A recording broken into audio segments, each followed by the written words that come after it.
Hello students, in this video we are going to study the remaining exercise of chapter number 4. The chapter name is Materials, Metals and Non-Metals. Class 8, Subject Science NCERT. So before starting that, let me recall what we had seen in this chapter. So in the starting of the chapter we had seen some examples of metals and non-metals. So in that we had seen that iron, copper, aluminium, nickel, zinc, gold, silver, etc. are metals. Other than that, sodium, potassium, magnesium and calcium are also metals. Then we had seen the examples of non-metals. So carbon, sulfur and phosphorus are solid non-metals, whereas oxygen, hydrogen and nitrogen are gaseous non-metals. Then after we had seen the physical properties of metals and non-metals. So in the physical properties of metals, we had seen first one, that is malleability.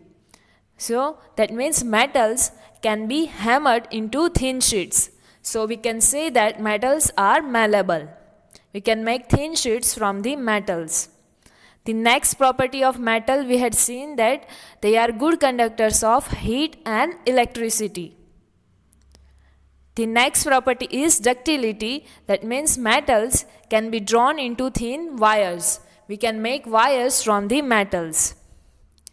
Next we had seen that metals are sonorous, that means they produce ringing sound when they beaten.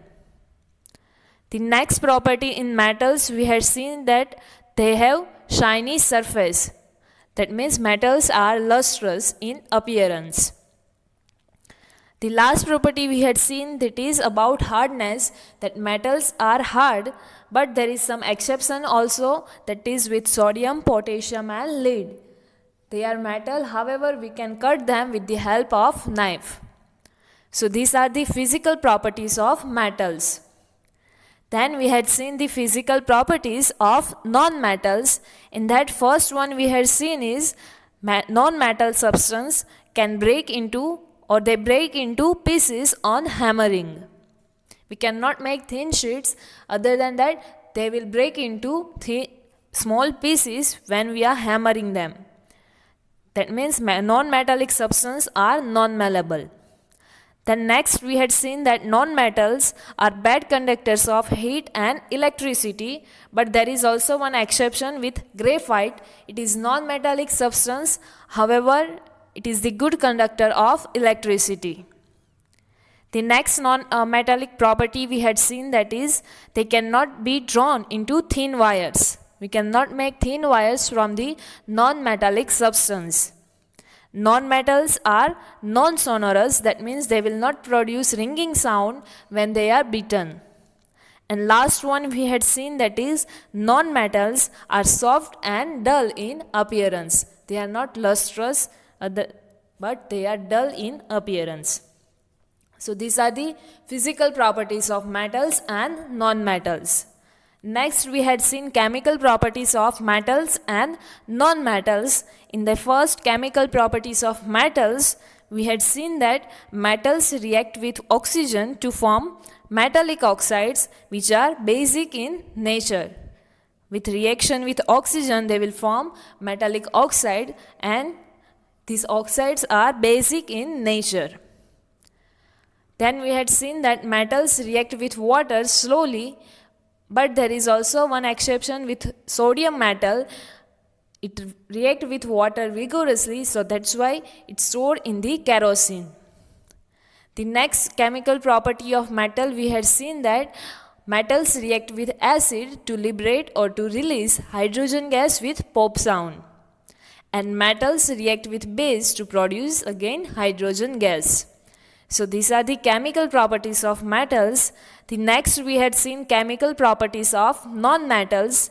In that we had seen that non-metals react with oxygen to form non-metallic oxides, and which are acidic in nature.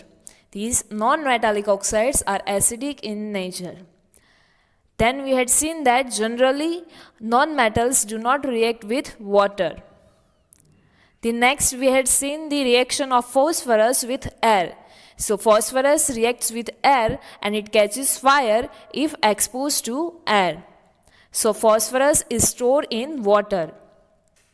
And last one we had seen that generally non-metals do not react with acid. So these are the chemical properties of non-metals. Then next we had seen displacement reaction. In that we had seen that a more reactive metal displaces, or we can say replaces, the less reactive metal from its salt solution. So this reaction is called displacement reaction. And we had seen some example of these displacement reactions also. And at the end of the chapter we had seen the uses of metals and non-metals. So in the uses of metals, they are used in making cooking utensils, water boilers, machineries, automobiles and industrial gadgets. And in the uses of non-metals, these non-metallic substances are very or widely used, like in respiratory action we are using oxygen, then as the fertilizers, pesticides, explosives, crackers and water purification process. So these are the uses of non-metals. So these are the things we had seen in this chapter number 4, and then after we had solved the textbook exercise, and in the extra exercise we had seen first 4 questions, that is choose the correct option, fill in the blanks, true false and give one word answer. Now in this video we will continue this extra exercise. So the next question is question number 5, that is answer the following questions in one sentence. So here the first question is, give the name of 4 non-metals which are in solid form. We have to give the names of the non-metallic substance or non-metals which are in the solid state. So the answer is carbon, sulfur, phosphorus and iodine. These are the solid non-metals. The next is second number, give the name of 4 non-metals which are in gaseous form. Non-metals and in the gaseous state. So the answer is hydrogen, oxygen, nitrogen and chlorine are the gaseous non-metals. These are the examples of gaseous non-metals. Next, third number, give 4 names of metallic elements. You have to name the 4 metals. So the answer is iron, aluminium, copper and nickel are metallic substance or metallic elements. The next is which metal and non-metal are in liquid form. So here, as we had seen in the exception, mercury is a metal in liquid form, whereas bromine is a non-metallic liquid. These two are in the liquid state, where the mercury is metallic substance or metallic element and bromine is non-metallic liquid. This you have to remember. Next is what is malleability. So the property of metals by which they can be beaten into thin sheets is called malleability. The property of metals by which we can beat them into thin sheets or we can make thin sheets from the metals. So that property of metals is known as the malleability. Next, 6th number, give 2 names of metal which are used to make thin sheets. So here the answer is silver and gold are 2 metals which are used to make thin sheets. We are making the thin sheets from the silver and gold. Next is what is found due to corrosion of copper vessel. When the copper get corroded, what we are found with? So a dull green coating is found on copper vessels due to corrosion. If you had noticed, then if the copper vessels are exposed to moist air, then they will cover with the green coating. So that green coating is the corrosion or so here the answer is a dull green coating is found in the copper vessel due to this corrosion. As we have found this rust in the example of iron. So same as that, here the rust is of green color, dull green coating. Next 8 number, which chemical is a dull green coating over copper vessel? What is that chemical? So a dull green coating over copper vessel is a mixture of copper hydroxide and copper carbonate. With the process or with the reaction of copper with air and water or moist air, it will form copper hydroxide and copper carbonate. So it is the mixture of copper hydroxide and copper carbonate which looks like a dull green coating on the copper vessels. Next 9 number, what is the cause of rusting of copper vessel? Why the copper vessels do get rust? So the rusting of copper vessel is due to the process of moisture, that is moisture in air or carbon dioxide and with the oxygen. So this is the reaction, and because of this the copper vessels do get rust. The next is, what is formed when sulfur dioxide is dissolved in water? When we are dissolving sulfur dioxide in water, what we are getting? So sulfurous acid is formed when sulfur dioxide is dissolved in the water. When we dissolve sulfur dioxide in the water, we will get the sulfurous acid. Next 11th number, which two metals are used for making electric wires? Which metals we are using to make the electric wires? So here the answer is aluminium and copper metals are used for making electric wires. As we had seen, the conductivity or electrical conductivity of metals is good. So amongst these metals we are using aluminium and copper. Next is 12th number, what is the effect of sulfurous acid on blue litmus paper? So blue litmus paper turns red by the sulfurous acid. As we had seen, the sulfurous acid is formed by dissolving sulfur dioxide in water, and this is the oxide of non-metallic substance, so it is acidic in nature, so it will turn blue litmus paper into red. Next 13th number, generally what is the nature of non-metallic oxides? So non-metallic oxides are acidic in nature. Next is, these acidic non-metallic oxides will turn blue litmus paper into red. Next is, give 3 names of metalloids. Metalloids, we had already seen the elements which has the properties of both metals as well as non-metals. So we have to give the names, 3 names of these metalloids. So silicon, boron, arsenic, antimony and germanium. These are the examples of metalloids which contains the property of both metals as well as non-metals. Next is 15th number, what is the nature of metallic oxides? So metallic oxides are generally basic in nature, that means they will turn red litmus paper into blue. So they are basic in nature.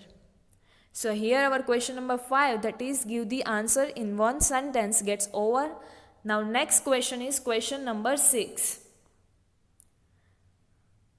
Question number 6, answer the following questions in short. So in that first one is, complete the following table on the basis of appearance and hardness of the materials. We have to write about appearance and hardness, whether the object or material is shiny or dull by appearance or hard or soft by hardness. The first one is iron. So it is shiny in appearance and it is very hard metal. Next is coal. So coal is dull material and it is not very hard. We can break into pieces. Next is sulfur. So it is also dull and it is also not very hard substance. Next is aluminium. So it is shiny in appearance and it is hard to touch. Next one is copper. So again it is shiny and it is very hard material. Last one is phosphorus. So it is dull in appearance and not very hard material. So here this is the first answer for the first question is given to you. The property of the materials basis on that appearance and hardness. Next is question number 2. If a blacksmith beats an iron piece with hammer, do you think it will changes its shape? And what do you expect? A similar change in wooden log or beating? Blacksmith is beating the iron block or iron piece. So is there any change in the shape after beating? And the same with the wooden log, or you can say wooden block or piece. So same thing happen with the wooden block or log. So here the answer is given to you that yes, the iron piece will change its shape as it is a metal, and we had seen that metals can change its shape by beating them, so it increases in size and does not break. We can make thin sheets from the piece of metal, so by beating the iron as it is the metal, it will change its shape. And in the case of wooden log, when beaten, it does not change its shape but it will break into pieces. As the wood is the non-metallic substance or non-metallic material, it will not change its shape, rather than that it will break into pieces. The third number, next one is compare metals and non-metals on the basis of properties like malleability, ductility and conductivity. Or you can say differentiate between metals and non-metals. So here the difference of the metals and non-metal is given to you. First one is malleability. So metals can be beaten into thin sheets, so that we can say that metals are malleable. We can make thin sheets from the metals.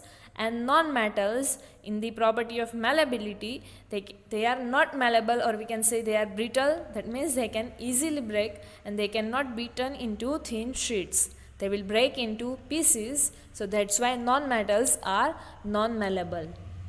Next is about ductility. So the metals can be drawn into wires. We can make wires from the metals. That means metals are ductile, whereas in non-metals, unductility. That means it cannot be drawn into wires. From the non-metallic substance, we cannot make wires, so they are not ductile. The last one is conductivity. So the metals are good conductor of heat and electricity, whereas non-metals are bad conductor of heat and electricity. So these are the difference between metals and non-metals based on the property of malleability, ductility and conductivity. The next fourth number, what is ductility, and give two names of metal which have ductility. So the answer is given to you that the property of metal by which it can be drawn into wires, or we can make wires from the metals, so that property is known as the ductility. The silver and copper has ductility, so we can draw wire from them. The silver and the copper has the property of ductility, so we can make the wires from the silver and copper. So this is ductility. The next fifth number, what happens when a magnesium ribbon is heated in the presence of air?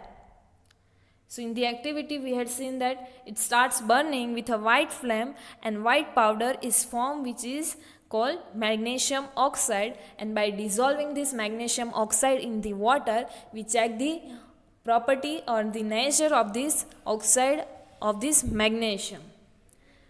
And in the previous class you had already seen this activity that by burning the magnesium ribbon, it will blow or it will burn with the white flame, or it will generate or produce white powder, which is the magnesium oxide.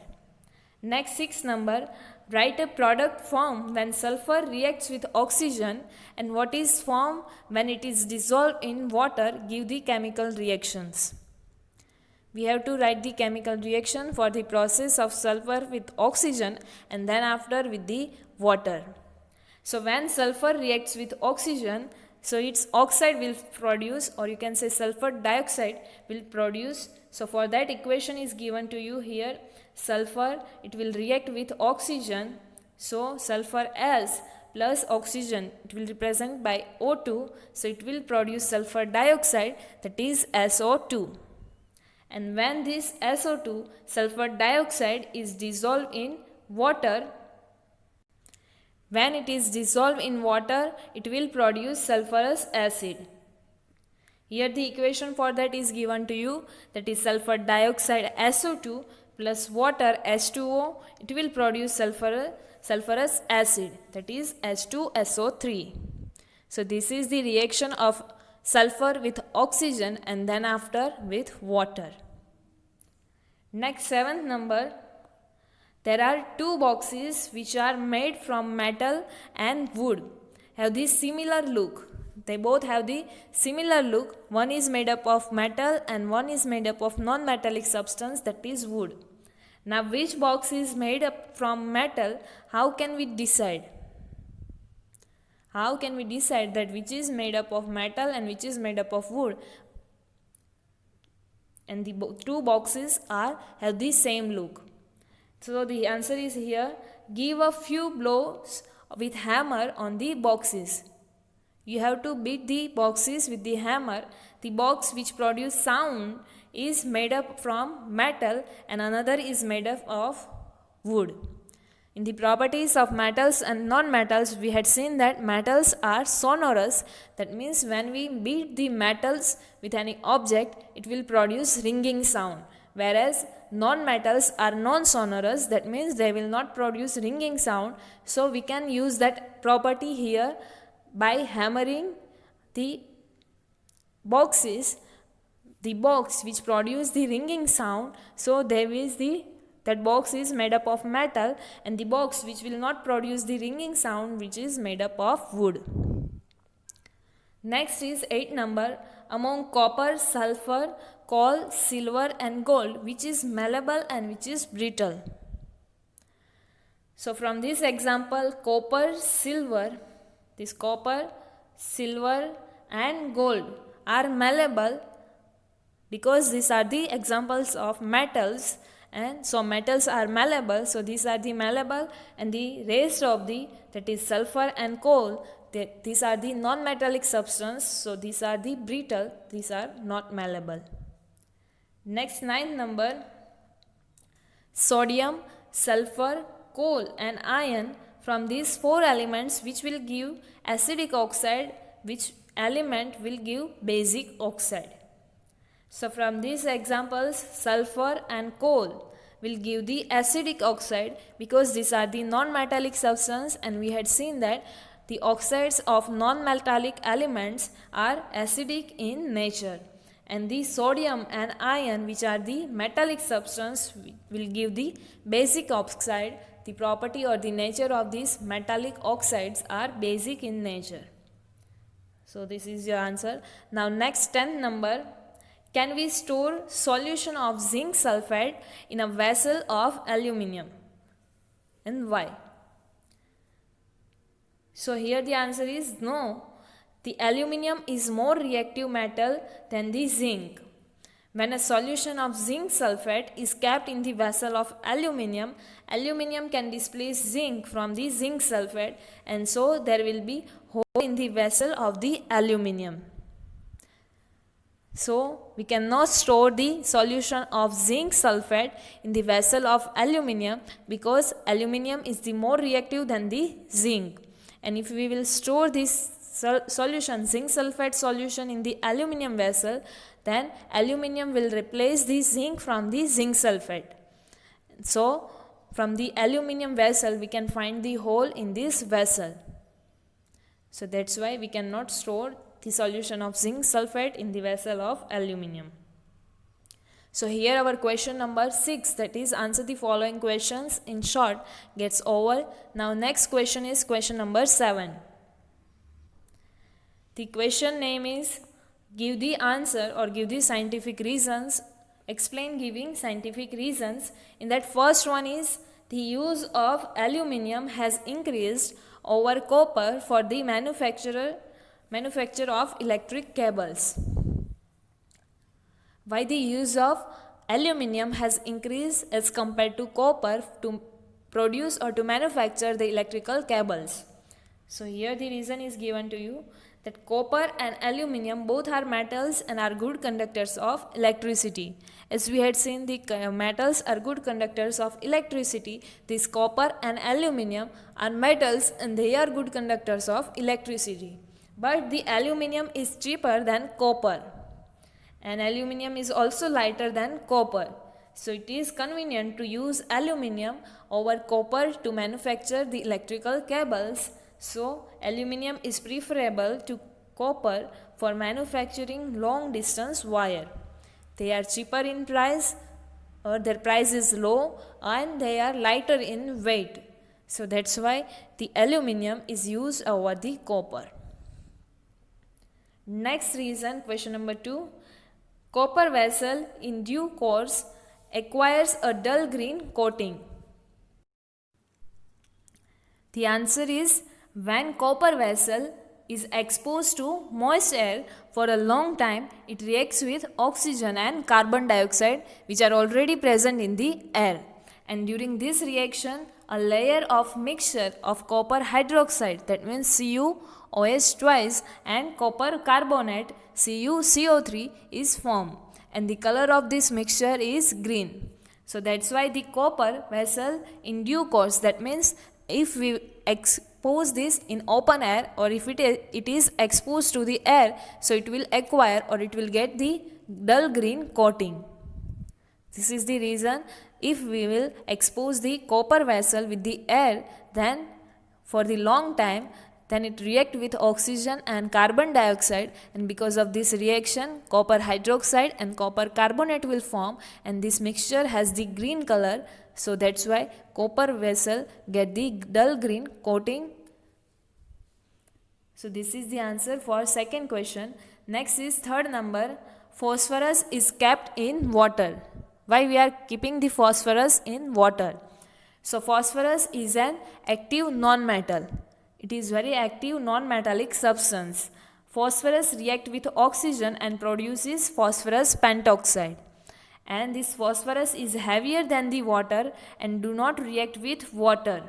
So it cannot react with air if it is kept in the water. As in the chapter we had seen that phosphorus is very reactive non-metallic substance. It can easily react with oxygen and it can also catch the fire. So that's why to avoid this contact with air, we are keeping the phosphorus in the water, and by reaction with the oxygen it will produce the phosphorus pentoxide. And the phosphorus is heavier than water, so it will not, and it also do not react with water, so that's why we are keeping the phosphorus in the water. So here the question number 7, that is explain giving scientific reason, gets over. These 3 questions, that is question number 5, give the answer in one sentence. Question number 6, answer the following questions in short. And question number 7, explain giving scientific reason. These 3 questions you have to write in your notebook. The rest of the exercise for this chapter we will see in the next video. Thank you.